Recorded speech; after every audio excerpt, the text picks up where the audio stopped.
إن الحمد لله نحمده ونستعينه ونستغفره ونعوذ بالله من شرور أنفسنا وسيئات أعمالنا من يهده الله فلا مضل له ومن يضلل فلا هادي له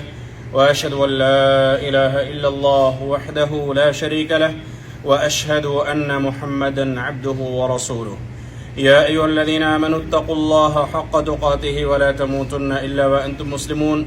يا أيها الناس اتقوا ربكم الذي خلقكم من نفس واحدة وخلق منها زوجها وبث منهما رجالا كثيرا ونساء واتقوا الله الذي تساءلون به والأرحام إن الله كان عليكم رقيبا يا أيها الذين آمنوا اتقوا الله وقولوا قولا سديدا يصلح لكم أعمالكم ويغفر لكم ذنوبكم ومن يطع الله ورسوله فقد فاز فوزا عظيما أما بعد فإن أصدق الحديث كتاب الله وخير الهدي هدي محمد صلى الله عليه وسلم وشر الأمور محدثاتها وكل محدثة بدعة وكل بدعة ضلالة وكل ضلالة في النار فأعوذ بالله السميع العليم من الشيطان الرجيم لقد كان لكم في رسول الله أسوة حسنة تمام قسم کی حمد و ثنا کبریائی بڑائی بزرگی و عظمت صلی اللہ رب العالمین کے لائق و زیبا ہے جس نے ہم تمام کو اس دار فانی کے اندر مبعوث فرمایا اور پھر ہمیں یوں ہی بیکار اور بھٹکتی ہوئی راہوں پر نہیں چھوڑا بلکہ ہمیں اسلام جیسی عظیم نعمت سے نوازا اور بے شبہ درود و سلام محمد رسول اللہ صلی اللہ علیہ وسلم پر جنہیں اللہ رب العزت نے اس کائنات کی ہدایت اور رہنمائی کے لیے مبعوث فرمایا اور آپ صلی اللہ علیہ وسلم کے اوپر دین اسلام کی تکمیل فرمائی اللہم صلی علی محمد وعلی آل محمد وبارک علی محمد وعلی آل محمد۔ معزز حاضرین جمعہ، صحیح بخاری اور صحیح مسلم کے اندر ایک حدیث ہے۔ انس رضی اللہ تعالیٰ عنہ بیان فرماتے ہیں کہ 3 آدمی اللہ کے نبی صلی اللہ علیہ وسلم کے پاس آئے، اللہ کے نبی صلی اللہ علیہ وسلم کے گھر کے پاس، یعنی آپ صلی اللہ علیہ وسلم کی بیویوں سے آپ صلی اللہ علیہ وسلم کی عبادت کے تعلق سے پوچھنے کے لیے آئے کہ آپ کی عبادت کیسے ہوتی ہے، کس طریقے سے آپ اللہ کی عبادت کرتے ہیں۔ ان کو خبر دیا گیا کہ آپ صلی اللہ علیہ وسلم اس طریقے سے عبادت کرتے ہیں۔ تو ان لوگوں نے کیا کہا؟ ان لوگوں نے کہا کہ این نحن من النبی صلی اللہ علیہ وسلم، کہاں آپ صلی اللہ علیہ وسلم، کہاں ہم؟ یہ آپ صلی اللہ علیہ وسلم کے لیے عبادتیں کافی ہوں گی لیکن ہمارے لیے عبادتیں کافی نہیں، چونکہ ہم بہت ہی مقصر ہیں، ہمارے اندر کوتاہی ہے، ہمیں چاہیے کہ ہم ان سے زیادہ عبادتیں کریں، ہمیں چاہیے کہ ہم بہت زیادہ عبادتیں کریں۔ ان میں سے تینوں نے کیا کہا؟ تینوں نے کہا، ان میں سے ایک نے کہا کہ میں ہمیشہ پوری رات نماز پڑھوں گا، کبھی سوؤں گا نہیں، پوری رات نماز پڑھوں گا، کبھی سوؤں گا نہیں۔ دوسرے نے کہا کہ میں زندگی بھر روزہ رکھوں گا، کبھی افطار نہیں کروں گا، یعنی لگاتار جو بھی میری زندگی بچی ہے میں صرف روزہ رکھوں گا۔ اور تیسرے نے کہا کہ میں شادی نہیں کروں گا، میں بالکل الگ تھلگ زندگی گزاروں گا۔ اسی اثنا میں آپ صلی اللہ علیہ وسلم اپنے گھر تشریف لائے اور آپ صلی اللہ علیہ وسلم کو یہ خبر دیا گیا کہ فلاں فلاں لوگ آئے ہوئے تھے اور آپ کی عبادت کے تعلق سے سوال کر رہے تھے، اور ان کو یہ بتلایا گیا تو ان کا یہ جواب تھا۔ تو اللہ کے نبی صلی اللہ علیہ وسلم نے ان تمام کو جمع کیا اور کہا کہ انتم الذین قلتم کذا وکذا، تم لوگوں نے ایسی ایسی باتیں کہی ہیں، اما واللہ انی لاخشاکم للہ واتقاکم لہ، اے لوگوں سن لو، اللہ کی قسم میں تم تمام میں سب سے زیادہ اللہ سے ڈرنے والا ہوں، سب سے زیادہ اللہ کا تقوی اختیار کرنے والا ہوں، لیکنی اصوم و افطر، لیکن میں روزہ بھی رکھتا ہوں اور افطار بھی کرتا ہوں، یعنی روزہ بھی رکھتا ہوں کبھی افطار بھی، یعنی روزہ نہیں رکھتا ہوں، وَأُصَلِّي وَأَرْقُدْ، اور میں رات میں نماز بھی پڑھتا ہوں اور سوتا بھی ہوں، وَأَتَزَوَّجُ النِّسَاءَ، اور میں نے عورتوں سے شادی بھی کی ہے، فَمَنْ رَغِبَ عَنْ سُنَّتِي فَلَيْسَ مِنِّي، تو جو میری سنت سے اعراض کرے، میری سنت سے منہ موڑے، مجھ میں سے نہیں۔ اب یہ حدیث، آپ اس حدیث پہ غور کریں، صحیح بخاری اور صحیح مسلم کی حدیث ہے، بڑی مشہور حدیث ہے، آپ اس کا ترجمہ پڑھیں، آپ اس کی تشریح پڑھیں، علماء نے اس کے ضمن میں بہت سارے مسائل بیان کیے ہیں، آپ اس کو پڑھیے۔ آج ہمارے معاشرے کے اندر بہت سارے ایسے لوگ ہیں جو یہ سمجھتے ہیں کہ عبادت ہمارے مزاج کا نام ہے، عبادت ہماری طبیعت کا نام ہے، جس کو وہ سمجھتے ہیں کہ یہ صحیح طریقہ ہے، یہ صحیح عبادت کا طریقہ ہے، چاہے اس کا ثبوت قرآن اور حدیث کے اندر ہو یا نہ ہو، اس سے ان کو کوئی سروکار نہیں، اس سے کوئی لینا دینا نہیں۔ اس کو وہ عبادت سمجھتے ہیں اور اس کے لیے اپنا وقت، محنت، پیسے، تمام چیزیں خرچ کرتے ہیں، جبکہ یہ اصول اور ضابطہ شریعت نے بیان کیا ہے کہ آپ ہر وہ عمل جسے آپ اچھا تصور کریں وہ عبادت نہیں ہو سکتی ہے، وہ عمل عبادت نہیں بن سکتا ہے، اس عمل سے اللہ راضی نہیں ہو سکتا ہے، اس لیے کہ کسی بھی عمل کی قبولیت کے لیے دو بنیادی شرطوں کا پایا جانا ضروری ہے۔ ایک وہ عمل خالص اللہ کی رضا کے لیے ہو، ریاکاری، شہرت، ان تمام چیزوں سے پاک ہو۔ دوسری بنیادی شرط یہ ہے کہ وہ عمل نبی کریم صلی اللہ علیہ وسلم کے سنت کے موافق ہو، آپ صلی اللہ علیہ وسلم کے عمل سے، آپ کی زندگی سے اس عمل کے کرنے کا کوئی ثبوت موجود ہو، تب وہ عمل آپ کر سکتے ہیں۔ لیکن آج ہمارے معاشرے کے اندر دیکھیے، نہ جانے کن کن بدعات اور خرافات کو دین اسلام کے نام سے ایڈ کر دیا گیا ہے، دین اسلام میں جوڑ دیا گیا ہے، دین اسلام کے نام پہ کیا جاتا ہے، اس کے لیے اپنے بیش قیمتی وقت کو صرف کیا جاتا ہے، اپنے مال کو ضائع اور برباد کیا جاتا ہے، اور اسی طریقے سے یہ سمجھا جاتا ہے کہ یہی اصل دین ہے اور اس کے کرنے میں ہی انسان کو نجات ملتی ہے۔ اب دیکھیے، ہر مہینے کے اندر کچھ نہ کچھ ہمارے معاشرے کے اندر بدعات اور خرافات موجود ہیں، جبکہ یہ اصول اور ضابطہ شریعت نے بیان کیا ہے کہ آپ جسے چاہیں وہ آپ کی نظر میں چاہے کتنا ہی اچھا عمل کیوں نہ ہو، وہ اللہ کی نظر میں اچھا نہیں بن سکتا ہے۔ یہ اصول اور ضابطہ، حالانکہ ان کے ارادے کیا تھے؟ ان کے ارادے برائی کے نہیں تھے، ان کے ارادے شر کے نہیں تھے، ان کے اندر کوئی کجی یا دین اسلام سے یا کسی بھی چیز سے بغض و عداوت اور کینہ کپٹ نہیں تھا، ان کے ارادے نیک تھے، وہ خیر کے چاہنے والے تھے، ہم سے اور آپ سے تمام سے زیادہ اسلام کے چاہنے والے تھے، اسلام کے نام پہ قربانیاں دینے والے تھے۔ لیکن اللہ کے نبی صلی اللہ علیہ وسلم نے منع کیا کہ نہیں، جو میری سنت ہے، رات کو سونا بھی ہے اور اللہ کی عبادت بھی کرو اگر کرنا چاہتے ہو، اسی طریقے سے عورتوں سے شادی کرنا یہ بھی میری سنت ہے، اور میں روزے بھی رکھتا ہوں۔ اگر کوئی شخص سب سے زیادہ یعنی نفلی روزہ رکھنے کا خواہش ہے، اس کی طاقت ہے، تو وہ ایک دن روزہ رکھے اور ایک دن روزہ نہ رکھے، جسے صوم داؤد کہا جاتا ہے۔ لیکن آپ ان تمام سنتوں سے اعراض کر کے اپنا ایک الگ کوئی طریقہ ایجاد کریں اور اس کو یہ سمجھیں کہ میرے اس طریقے سے اللہ راضی ہوگا، تو یہ آپ کی خام خیالی ہے، آپ کو صرف گناہ ملے گا اور وہ آپ کی عبادت آپ کے منہ پہ مار دی جائے گی۔ اللہ کے نبی صلی اللہ علیہ وسلم نے دوسری حدیث کے اندر بیان فرمایا، یہ بھی صحیح بخاری کی روایت ہے، حضرت عبداللہ بن عباس رضی اللہ تعالیٰ عنہ بیان فرماتے ہیں، کہتے ہیں کہ اسی اثنا میں کہ آپ صلی اللہ علیہ وسلم خطبہ دے رہے تھے، ایک آدمی دھوپ میں کھڑا ہوا تھا، آپ صلی اللہ علیہ وسلم لوگوں کو سمجھا رہے، خطبہ دے رہے ہیں، ایک آدمی کو دیکھا کہ وہ دھوپ میں کھڑا ہے، تو آپ صلی اللہ علیہ وسلم نے پوچھا کہ یہ کون ہے، کیا ماجرا ہے کہ وہ دھوپ میں کھڑا ہے، اس کو سائے میں آنا چاہیے، بیٹھنا چاہیے؟ تو لوگوں نے یہ خبر دیا، کہا کہ ھذا ابو اسرائیل نذر ان یقوم ولا یقعد، یہ ابو اسرائیل ہے، اس نے یہ نظر مانی ہوئی ہے کہ وہ کھڑا رہے گا، بیٹھے گا نہیں، وہ دھوپ میں کھڑا رہے گا، وہ بیٹھے گا نہیں، ولا یستظل ولا یتکلم ویصوم، اور وہ سایہ بھی حاصل نہیں کرے گا، یعنی سائے میں کھڑا نہیں رہے گا، دھوپ میں کھڑا رہے گا، اس نے نظر مانی ہے، اور وہ کسی سے بات بھی نہیں کرے گا اور روزہ بھی رکھے گا۔ تو آپ صلی اللہ علیہ وسلم نے اس شخص سے کیا کہا؟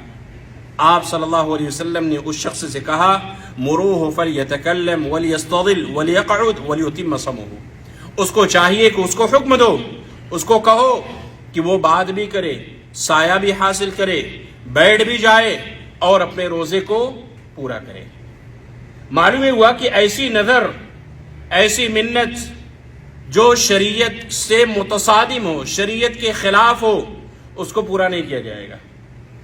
اس کو پورا نہیں کیا جائے گا، اس لیے کہ دھوپ میں کھڑا رہنا یہ اپنے نفس کو مشقت میں ڈالنا ہے، اور شریعت نے آپ کو مکلف نہیں کیا ہے، شریعت نے لا یکلف اللہ نفسا الا وسعہا، شریعت نے آپ کو اتنا ہی مکلف بنایا ہے، عبادتوں کا اتنا ہی حکم دیا ہے جتنی آپ طاقت رکھتے ہیں، طاقت سے زیادہ آپ کے اوپر بوجھ نہیں ڈالا ہے، یہ طاقت سے زیادہ آپ اپنے اوپر آپ نے بوجھ مسلط کر لیا ہے، آپ اپنے آپ کو ہلاکت بربادی میں ڈال رہے ہیں، جس کی وجہ سے اللہ کے نبی صلی اللہ علیہ وسلم کا اس کو حکم دو کہ وہ سائے میں بیٹھ جائے اور بات چیت بھی کرے، لیکن وہ اپنے روزے کو مکمل کرے، یعنی روزہ رکھنا ایک اچھی عبادت ہے، اللہ کا قرب حاصل کرنے کا بہترین ذریعہ ہے، تو آپ صلی اللہ علیہ وسلم نے کہا کہ اس کو روزہ کہو کہ مکمل کرے۔ تو اس سے بھی یہ معلوم ہوا کہ کبھی بھی انسان کو شریعت سے ہٹ کر، نبی کریم صلی اللہ علیہ وسلم کی عبادت سے ہٹ کر، صحابہ کرام کے طریقوں سے ہٹ کر کوئی ایسا طریقہ، کوئی ایسی عبادت ایجاد نہیں کرنی چاہیے جس کا وجود قرآن اور حدیث کے اندر نہ ہو۔ اور یہ اصول اور ضابطہ یاد رکھیں کہ کل عبادت لم يتعبد بها اصحاب رسول اللہ صلی اللہ علیہ وسلم، کہ ہر وہ عبادت جسے آپ صلی اللہ علیہ وسلم کے صحابہ نے نہ کیا ہو وہ عبادت نہیں ہو سکتی ہے۔ یہ اصول اور ضابطہ ہے، جسے آپ صلی اللہ علیہ وسلم کے صحابہ نے نہ کیا ہو۔ آپ سوچئے صحابہ کرام کس قدر آپ صلی اللہ علیہ وسلم سے اٹوٹ محبت کرنے والے، آپ کی محبت میں جان قربان کرنے والے، اپنی اولاد، اپنے مال، اپنے اوقات، تمام چیزوں کو قربان کرنے والے۔ آپ صلی اللہ علیہ وسلم کو کرتے ہوئے کوئی عمل دیکھتے فوراً کرنے کے لیے آمادہ ہو جاتے تھے۔ وہ نہیں پوچھتے تھے کہ یہ سنت ہے یا فرض ہے، اگر میں نہیں پڑھوں گا تو گناہ ہوگا کہ نہیں ہوگا۔ یہ سوالات صحابہ کرام نہیں کیا کرتے تھے۔ آپ صلی اللہ علیہ وسلم کو دیکھا کہ جوتی پہن کر آپ صلی اللہ علیہ وسلم نماز پڑھ رہے ہیں، صحابہ کرام بھی پہن کر پڑھنے لگے۔ یہ محبت کی دلیل تھی ان کی، وہ اٹوٹ محبت کرنے والے صحابہ کرام۔ آپ یہ چاہتے ہیں کہ آپ ان سے زیادہ محب رسول بن جائیں؟ آپ یہ چاہتے ہیں کہ آپ ان سے زیادہ اللہ کی عبادت کرنے والے بن جائیں؟ یہ قطعاً ایسا ممکن ہی نہیں ہے، ایسا ہو ہی نہیں سکتا ہے۔ اس لیے صحابہ کرام کی عبادت سے ہٹ کر صحابہ کرام کی زندگی میں، آپ صلی اللہ علیہ وسلم کی زندگی میں جن چیزوں کا ثبوت نہ ہو، جن عبادتوں کا ثبوت نہ ہو، ایسی عبادتیں کرنا یہ دین نہیں ہو سکتا ہے، ایسی عبادتوں کا تعلق دین سے نہیں ہو سکتا ہے۔ اب آپ سوچئے ہمارے معاشرے کے اندر یہ سفر کا مہینہ چل رہا ہے، سفر کے مہینے کو بھی بہت سارے لوگ کیا کرتے ہیں، منحوس سمجھتے ہیں کہ اس مہینے میں شادی بیاہ نہیں کیا جائے گا،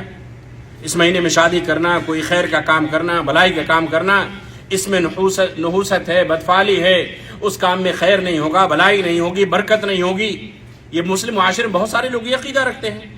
ہمارے معاشرے کے اندر محرم کے مہینے میں شادی نہیں کرتے ہیں، سوچتے ہیں کہ محرم کا مہینہ یہ غم کا مہینہ ہے، یہ سوگ منانے کا مہینہ ہے، یہ ماتم کرنے کا مہینہ ہے، یہ کالے کپڑے پہننے کا مہینہ ہے، یہ اپنے غموں کا شہادت حسین رضی اللہ تعالیٰ عنہ کے غم میں یہ غم کی اظہار کرنے کا مہینہ ہے، اس وجہ سے شادی بیاہ نہیں کریں گے، کوئی اس طریقے کی خیر کے کام نہیں کریں گے۔ یہ سب چیزیں کیا ہیں؟ یہ سب چیزیں دین کے اندر ایک نئی چیز ہے، دین کے اندر اسے بدعت کہا جاتا ہے۔ اسی طریقے سے بھی آنے والا مہینہ ربیع الاول کا مہینہ ہے، اس مہینے میں دیکھیں کتنے بدعات اور خرافات ہمارے ملکوں میں کی جاتی ہیں۔ تو بہت سارے ایسے مہینے ہیں، ایسے دن ہیں جہاں ہمارے معاشرے میں دین کے نام پہ، اور یہ ساری کی ساری چیزیں دین کے نام پہ کی جاتی ہیں، ساری کی ساری چیزیں دین کے نام پہ کی جاتی ہیں، دین سے جوڑ کر اس کو پیش کیا جاتا ہے اور دین سمجھ کر کیا جاتا ہے، جبکہ ایسے اعمال کرنے پر آپ کو ثواب نہیں ملے گا۔ اس لیے دین کو سمجھنے کی کوشش کریں۔ دین کتاب اللہ اور سنت رسول اللہ صلی اللہ علیہ وسلم کا نام ہے۔ آپ صلی اللہ علیہ وسلم نے بیان کیا کہ میں تمہارے درمیان دو چیزیں چھوڑ کر جا رہا ہوں، جب تک تم ان دونوں کو مضبوطی سے پکڑے رہو گے کبھی بھی گمراہ نہیں ہو سکتے۔ ایک اللہ کی کتاب اور دوسری میری سنت، آپ صلی اللہ علیہ وسلم کی حدیث، آپ کا فرمان، آپ کے اعمال۔ یہ ہماری کامیابی انہی دونوں چیزوں پر عمل کرنے میں مضمر ہے۔ ان دونوں کو چھوڑ کر کسی اور تیسری چیز کی تلاش میں مت رہیے۔ دین بڑا ہی آسان ہے، دین کے اندر آسانیاں ہیں، دین کے اندر سختی نہیں ہے۔ دین کے اندر اللہ کے نبی صلی اللہ علیہ وسلم نے بیان فرمایا کہ دین بڑا ہی آسان ہے، اور دین کے اندر سختی نہ کرو۔ جو دین کے اندر سختی کرتا ہے تو دین اس کے اوپر غالب آ جاتا ہے، دین اس کے اوپر غالب آ جاتا ہے۔ فسددوا وقاربوا وابشروا، تو اچھے کام کرو اور ایسے کام کرو جس سے اللہ راضی ہو جائے۔ خوشخبری لوگوں میں پھیلاؤ، لوگوں میں تنگیاں پیدا نہ کرو، لوگوں میں عسرتیں پیدا نہ کرو، لوگوں میں پریشانیاں پیدا کرنے کا سبب نہ بنو۔ یہ سارے اصول اور ضابطے شریعت نے بنائے ہیں، اللہ کے نبی صلی اللہ علیہ وسلم نے اپنی احادیث کے اندر بیان فرمایا۔ آپ سوچئے ام المؤمنین حضرت زینب رضی اللہ تعالی عنہا اللہ رب العالمین کی عبادت کرتے ہیں۔ حدیث کے اندر آتا ہے، انس بن مالک رضی اللہ تعالی عنہ بیان فرماتے ہیں کہ آپ صلی اللہ علیہ وسلم نے مسجد میں دیکھا کہ دو کھمبوں کے درمیان ایک رسی بدھی ہوئی ہے۔ تو آپ صلی اللہ علیہ وسلم نے اس رسی کے بارے میں پوچھا کہ یہ کیسی رسی دو کھمبوں کے درمیان بدھی ہوئی ہے؟ تو لوگوں نے بتلایا کہ یہ رسی ام المؤمنین زینب رضی اللہ تعالیٰ عنہ کی ہے۔ وہ عبادت کرتے ہوئے جب تھک جاتی ہیں تو اس رسی سے تھوڑا سا ٹیک لگا دے لیتی ہیں تاکہ وہ آرام کر لیں، کھڑے کھڑے قیام کی حالت میں تھک جاتی ہیں۔ تو آپ صلی اللہ علیہ وسلم نے کیا بیان فرمایا؟ کہا کہ اس کو توڑ دو، اس رسی کو یہاں سے ہٹا دو، اس کو توڑ دو۔ تم میں سے چاہیے کہ جب تم میں سے کوئی شخص بالکل ایکٹیو ہو عبادت کرنے کے لیے، بالکل ہر طریقے سے تیار ہو، اسی وقت عبادت کرنی چاہیے۔ اگر اس کو نیند آ رہی ہے تو اس کو سو جانا چاہیے۔ اب آپ بیٹھ کر قرآن مجید کی تلاوت کر رہے ہیں، نیند کا غلبہ ہے آپ کے پاس، آپ کیا پڑھ رہے ہیں آپ کو کچھ پتہ نہیں چل رہا ہے، آپ کہاں پڑھ رہے ہیں، کہاں پڑھتے ہوئے، پھر آپ جب آپ کی نیند کھل رہی ہے تو آپ کہاں پڑھیں گے، آپ کو کچھ پتہ نہیں ہے. آپ نفلی نمازیں پڑھ رہے ہیں، تہجد کی نماز پڑھ رہے ہیں، نیند کا غلبہ ہے، آپ اللہ سے کیا مانگ رہے ہیں، کیا سوال کر رہے ہیں، آپ کو کچھ پتہ نہیں ہے. اسی لیے اللہ کے نبی صلی اللہ علیہ وسلم بیان فرمایا، جب تم میں سے کوئی شخص کسی کے اوپر نیند کا غلبہ ہو تو اس کو چاہیے کہ اپنی نیند مکمل کرے، جب نیند پوری ہو جائے تو وہ عبادت کرے. لیکن یہ فرائض کے لیے نہیں ہے. اب یہ نہ سمجھے کہ آپ فجر کی نماز چھوڑ کر آپ سوئے رہیں. جب آپ کی نیند کھلے گی تو فرض نماز ادا کیجیے گا، یا فجر کی نماز پڑھیے گا، یا عصر کی نماز پڑھیے گا. یہ فرائض کے لیے نہیں ہے، چونکہ فرائض کے وقت محدود ہیں اور یہ لمیٹڈ ٹائم کے لیے ہیں، 10 منٹ 15 منٹ. اور اگر کوئی شخص رات میں لمبی نمازیں، تہجد کی نماز، لمبا قیام کرنا چاہتا ہے، نفلی نمازیں لمبی پڑھنا چاہتا ہے، اس کے لیے اللہ کے نبی صلی اللہ علیہ وسلم کا فرمان ہے. اس لیے جو شریعت کے اصول اور ضابطے ہیں اسی کے مطابق ہمیں زندگی گزارنی چاہیے. سنتوں کی اتباع کرنے کی کوشش کرنی چاہیے، سنت کو فالو کرنا چاہیے، اور دین کے اندر ابتداء سے، دین کے اندر بدعات پیدا کرنے سے، دین کے نام پہ کسی ایسے اعمال کو جوڑنے سے بچنا چاہیے جس سے شریعت نے منع کیا ہے، جس کے کرنے پر آپ کو ثواب نہیں بلکہ گناہ ملے گا، جس کے کرنے کی وجہ سے آپ جنت میں نہیں بلکہ جہنم کے اندر جا سکتے ہیں. اس لیے کہ اللہ کے نبی صلی اللہ علیہ وسلم ہر جمعہ کو خطبہ مسنونہ کے اندر بیان فرماتے تھے، وَإِيَّاكُمْ وَمُحْدَثَاتِ الْأُمُورِ فَإِنَّ كُلَّ مُحْدَثَةٍ بِدْعَةٌ وَكُلَّ بِدْعَةٍ ضَلَالَةٌ، کہ دین کے معاملے میں نئی چیزیں پیدا کرنے سے بچو، اس لیے کہ ہر نئی چیز بدعت ہے اور ہر بدعت کیا ہے، گمراہی ہے. اور ایک حدیث کے اندر وَكُلَّ ضَلَالَةٍ فِي النَّارِ، اور ہر گمراہی جہنم کے اندر لے جانے والی ہے. اللہ رب العالمین سے دعا ہے کہ اللہ تعالی ہم تمام کو دین اسلام کو صحیح طریقے سے سمجھنے، اس کے مطابق عمل کرنے کی توفیق عطا فرمائے. اللہ رب العالمین ہم تمام کے دلوں کے اندر سنت کی عظمت، اس کی اہمیت پیدا کرنے کی توفیق عطا فرمائے. اللہ رب العالمین ہم تمام کو نبی کریم صلی اللہ علیہ وسلم کے طریقے، آپ کی زندگی کے مطابق زندگی گزارنے کی توفیق عطا فرمائے.